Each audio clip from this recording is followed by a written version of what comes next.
എനിക്ക് മനസ്സിലാകുന്ന ഒരു കാര്യം,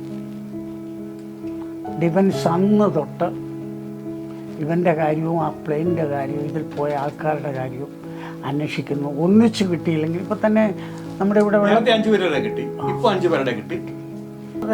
ഐസല്ലേ, അത് ഉരുകി മാറുമ്പോഴും അത് ഒലിച്ചു പോകുമ്പോഴും ഇതിൻ്റെ അകത്തുള്ള മനുഷ്യരെയും വസ്തുവകയും പുറത്തു വരും. ഇപ്പം തന്നെ നമ്മുടെ ഇവിടെ വടക്കേന്ത്യ കേരളത്തിൽ തന്നെ വെള്ളപ്പൊക്കം വന്നു.